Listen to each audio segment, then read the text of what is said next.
त मां हाणे ज़रूरु असांजे ज़रूरु। विच में हा मां डॉक्टर खुशालानी खे घुराईंदुसि ऐं उनका परिचय मैं हिंदी में करके देता हूँ। डॉक्टर खुशालानी, उन्होंने पीएचडी की है। उन्होंने पीएचडी यूएसए में किया है और उनका जो बाकी है एमएस, एमई, बीएड और उनका जो स्पेशलिस्ट है वो specialist in mathematics, physics and chemistry के अंदर है। उन्होंने अपने 60 से ज़्यादा शोध पत्र के ऊपर उन्होंने काम किया है। उनका 25 साल का एक्सपीरियंस है इन कॉरपोरेट एंड एकेडमिक इसके अंदर। और उनका जो खास खासियत है वो डेटा एनालिसिस करते हैं।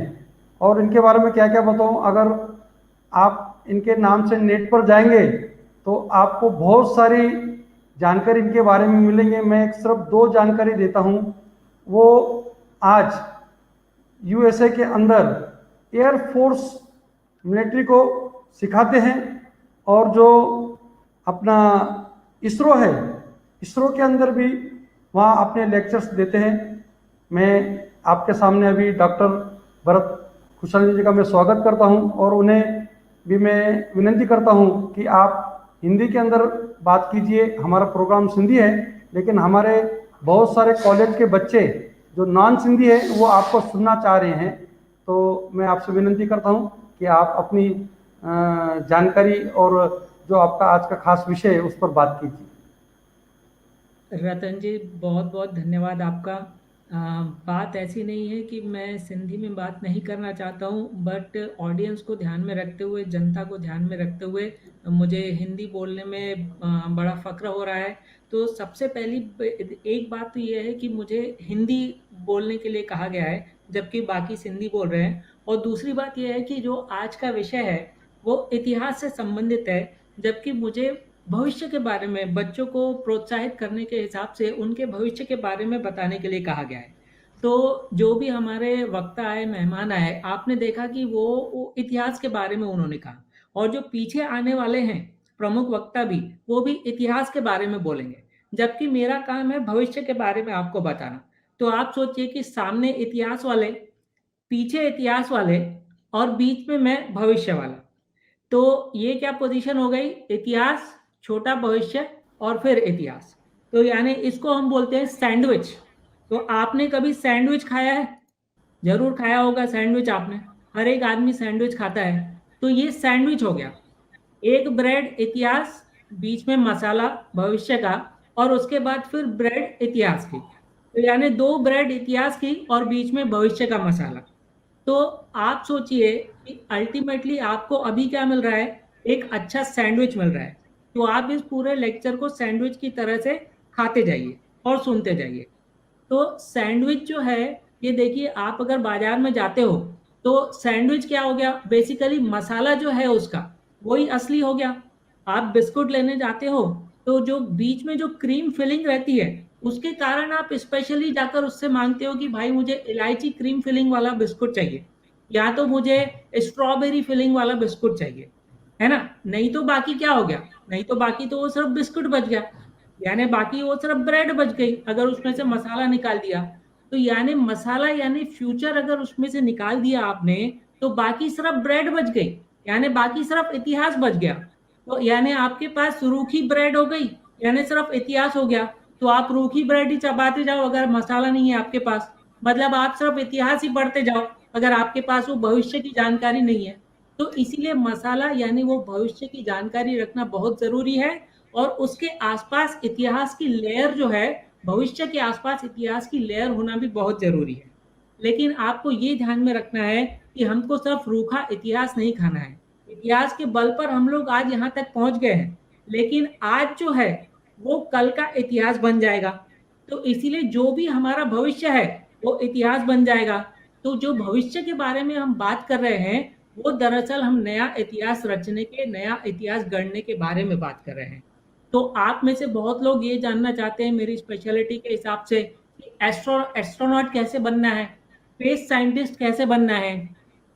तो सबसे बड़ी बात यह है कि आप देखिए कि अगर आपका बच्चा बाहर जाकर तारों को निहार रहा है, तारों को देख रहा है, अगर उसको ये शौक है उसको चांद के जो फेजेस होते हैं, मून के फेजेस, वो देखने का शौक है, रात को चांद देखने का शौक है, तो आप समझ जाइए कि आपके बच्चे को स्पेस में इंटरेस्ट है, उसको एस्ट्रोनॉमर बनने में, एस्ट्रोनॉट बनने में इंटरेस्ट है। एस्ट्रोनॉमर में फर्क है, एस्ट्रोनॉट बनने में फर्क है। तो आपको ये पता लगाना है कि जैसे ही तुरंत आपको लगता है या आपका बच्चा आपकी दीवारें ही खराब करके उस पर अलग अलग चांद तारे बनाते जा रहा है, या तो फिर वो आपसे कह रहा है कि मुझे खगोल शास्त्र की, एस्ट्रोनॉमी की किताबें खरीद कर दो, मुझे टेलीस्कोप खरीद कर दो, या भले बायनोकुलर ही सही वही खरीद कर दो, तो आप समझ जाइए कि आपको अपने बच्चे को स्पेस साइंस की तरफ, एस्ट्रोनॉमी की तरफ मोटिवेट करना है, एरोस्पेस की तरफ मोटिवेट करना है। एरोस्पेस थोड़ा अलग हो गया, हवाई जहाज, हेलीकॉप्टर से संबंधित बात है। स्पेस साइंस और एस्ट्रोनॉमी थोड़ी अलग बात है। लेकिन हमारे देश में अगर आपको इन दोनों में से कोई भी करना है तो जनरली एक ही प्रकार का प्रोग्राम आपको फॉलो करना है। तो वो जो प्रोग्राम है वो थोड़ी सी इसमें ऐसा है कि आप ह्यूमैनिटीज, सोशल साइंसेस, आर्ट्स या कॉमर्स लेकर नहीं बन सकते हो, क्योंकि उसमें साइंस और मैथमेटिक्स जरूरी है। लेकिन साइंस और मैथमेटिक्स के अलावा भी बहुत सारी ऐसी चीजें हैं। अगर आप डॉक्टरी करते हैं, एमबीबीएस करते हैं, बायोमेड करते हैं, तो आप ये मत सोचिए कि आप स्पेस साइंस या एस्ट्रोनॉमी नहीं कर सकते हैं, उनकी भी बहुत ज्यादा जरूरत है। बायोमेडिक्स, मेडिकल, अगर आप एमबीबीएस कर रहे हैं तो भी आप एस्ट्रोनॉमी और स्पेस साइंसेस की आपको बहुत ज्यादा जरूरत रहेगी। तो अगर आप अपने बच्चे को देखते हैं कि उसमें ऐसा इंटरेस्ट है, तो तुरंत आप अपने स्कूल के, कॉलेज के एस्ट्रोनॉमी जो क्लब होता है वहां पर, या science club, math club, engineering club जो होता है, वहां पर उसको दाखिला कराइए। तो ताकि उसको जब वो पार्टिसिपेट करेगा, ऐसे ग्रुप से इंटरेक्ट करेगा, तो उसको ज्यादा मजा आएगा। आपके शहर में जो प्लानिटेरियम होता है, जहाँ साइंस सेंटर होता है, तो वहां लेकर जाइए, साइंस फिक्शन की किताबें खरीद कर देखिए। आपके स्कूल में जैसे चावला जी का स्कूल है, तो उसमें आप ऐसे साइंटिस्ट को वहां पर बुलाइए, एस्ट्रोनॉमर्स को, एस्ट्रोनॉट्स को बुलाइए, ऐसे मैथमेटिशियंस को बुलाइए जो स्पेस साइंस में काम कर चुके हैं और आज भी काम कर रहे हैं। वे आकर आपके बच्चों के साथ इंटरेक्ट करेंगे तो उनको और भी रुचि आएगी इसमें। तो जैसे जैसे उनकी रुचि बढ़ेगी, वैसे वैसे वो अपना जो भविष्य का जो उद्देश्य है वो पूरा करने में सफल हो सकेंगे।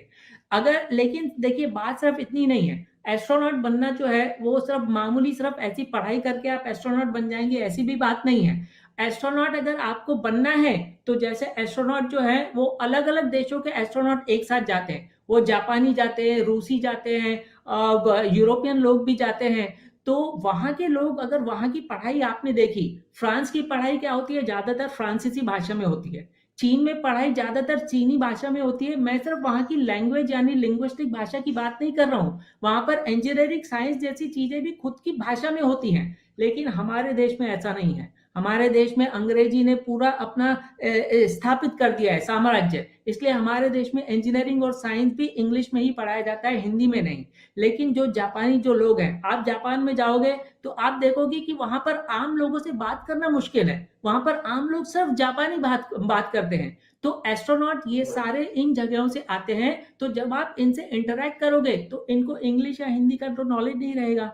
तो आपको अगर फॉरेन लैंग्वेज आती है तो इस प्रकार की फॉरेन लैंग्वेज, जर्मन भाषा, जर्मन के भी एस्ट्रोनॉट बहुत मतलब उनके वहां बाहर स्पेस में जा चुके हैं, तो ये भाषाएं भी आपको आनी जरूरी है। इसलिए ये भाषाएं अगर आप सीखते हैं तो भी एस्ट्रोनॉट की एक एक कदम आपने एस्ट्रोनॉट बनने के लिए ले लिया। तो और उसके अलावा जो है उसमें फिट रहना चाहिए, आपको तंदुरुस्त रहना चाहिए, इसलिए आपको जिम जाना है, पूरी अपनी सेहत का ख्याल रखना है, तंदुरुस्ती के जितनी भी एक्सरसाइज के रूटीन है वो आपको फॉलो करने हैं। और एस्ट्रोनॉट जो होते हैं वो एक तंग, यानी स्पेसक्राफ्ट इतनी बड़ी तो होती नहीं है, तो उसमें जगह कम होती है, तो उसमें इतनी सी जगह में इतने सारे लोग वहां पर बैठे हैं, तो आपको सबके साथ बातचीत करते आना चाहिए। ऐसा नहीं कि आप गणित और साइंस के साइंटिस्ट बनने और बैठे हुए बस अपना उसमें एंगेज है, वैसा नहीं होता है। अगर आपको एस्ट्रोनॉट बनना है तो आपको सभी के साथ, समाज को साथ में लेकर जो चलेगा वही एस्ट्रोनॉट बन सकेगा। तो इसलिए आप सिर्फ अपनी पढ़ाई पर मत ध्यान दीजिए, आप अपनी सेहत पर ध्यान दीजिए, फॉरेन लैंग्वेजेस, दूसरी भाषाएं सीखने पर ध्यान दीजिए, सामाजिक बनने की कोशिश कीजिए, अलग अलग प्रकार के इंटरेस्ट डेवलप करने की कोशिश कीजिए। और इंडिया में अभी एक भी एस्ट्रोनॉट जो है वो बाहर नहीं गया है। जो राकेश शर्मा, कल्पना चावला वगैरह की हम सुनते हैं, वे दूसरे देशों के माध्यम से बाहर गए हैं। अब हमारे देश में शुरू होगा। तो आपके लिए कितना बड़ा स्कोप है आप सोचिए। एक भी एस्ट्रोनॉट हिंदुस्तान से बाहर अभी तक नहीं गया है, तो आप आज ही से उसकी प्रिपरेशन शुरू कर सकते हो। चावला जी को मैं बोलूंगा कि अपने जो स्कूल में कॉलेजेस में है वो ऐसे प्रोग्राम ऐसे लोगों को बुलाएं ताकि आपके स्टूडेंट्स को मोटिवेट करें। मैंने आपके स्कूल का इंट्रोडक्शन देखा अभी, तो मुझे बहुत ही अच्छा लगा और मैं चाहता हूं कि आपके स्कूल से ही कोई ना कोई बच्चा आगे निकलकर एस्ट्रोनॉट बने, स्पेस साइंसेस में जाए और अपने केवल आपके स्कूल का नहीं पूरे देश का, महाराष्ट्र का भी नाम रोशन करे। तो ऐसा करने के लिए आपको इन सब की डिग्री तो आपको चाहिए पड़ेगी। बीटेक डिग्री के बगैर हमारे इसरो में भी आपको दाखिला नहीं मिलेगा। तो बीटेक डिग्री जो है वो जो अगर दाखिला मिलेगा उसमें डिप्लोमा करके भी आप इसरो में दाखिला ले सकते हैं, लेकिन फिर डिप्लोमा के बाद आपको वो पोजीशन नहीं मिलेगी, सिर्फ असिस्टेंट स्टेनोग्राफर इस प्रकार की पोजीशन मिलती है। तो एक बार आपके पास बैचलर्स डिग्री आ गई तो आप जो है अच्छी साइंटिस्ट पोजीशन पर इसरो में या दूसरे जितने भी आजकल प्राइवेट भी बहुत खुल गए हैं इंडिया में, तो जो प्राइवेट एरोस्पेस कंपनीज है उसमें भी आपको बहुत अच्छी पोजीशन मिल सकती है। और नॉर्मली ये बैचलर डिग्री जो होती है ये इंजीनियरिंग साइंस मैथमेटिक्स वगैरह से रिलेटेड होती है, लेकिन अगर मैं आपको बताऊंगा कि कितनी रेंज की डिग्रियां जो है वो स्पेस साइंसेज वाले कर सकते हैं तो आप हैरान हो जाओगे। सिर्फ ये एक दो नहीं लेकिन बहुत सारी, अगर जियो फिजिक्स में आपका इंटरेस्ट है तो जियो फिजिक्स में हमारे कोर्सेज ऑफर होते हैं इंडिया में, वो करके आप स्पेस साइंसेज एस्ट्रोनॉमी एरोस्पेस में काम कर सकते हो। एरोनॉटिक्स में, इंडस्ट्रियल इंजीनियरिंग में, मटेरियल साइंस में आपने डिग्री हासिल की तो भी आप कर सकते हो। मैथमेटिक्स प्योर या अप्लाइड में की तो भी आप हासिल कर सकते हो। मैकेनिकल इंजीनियरिंग में, बायोमेडिकल इंजीनियरिंग में आपको पहले ही बता चुका हूँ, सिरामिक इंजीनियरिंग, मेटलर्जी में, मेटेरोलॉजी मेटलर्जी ये दोनों बहुत अलग अलग चीजें हैं।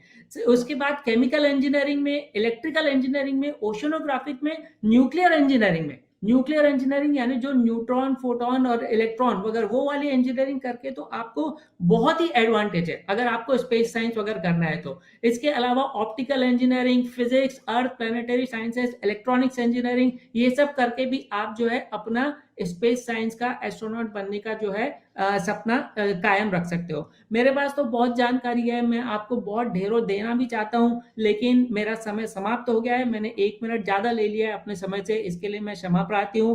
तो चावला जी मैं अपना फिलहाल का जो आज का है वो यहीं पर उसको विराम देता हूं और आप प्लीज अपना कार्यक्रम कंटिन्यू रखें। धन्यवाद। डॉक्टर साहब आपने जो जानकारी दी इसके अंदर भी हमारे बच्चे बहुत ही इसके अंदर उनको ज्ञान मिलेगा और मैं आपसे वायदा करता हूँ कि मैं आपके 2 से 3 दिन हमारे नासिक के और देवलाली के जो हमारे बच्चे हैं, हमारे 2 स्कूल है, एक इधर स्कूल है देवलाली के अंदर, एक नासिक के अंदर HABU स्कूल है, उधर भी अच्छी स्ट्रेंथ है, इधर भी अच्छी स्ट्रेंथ है।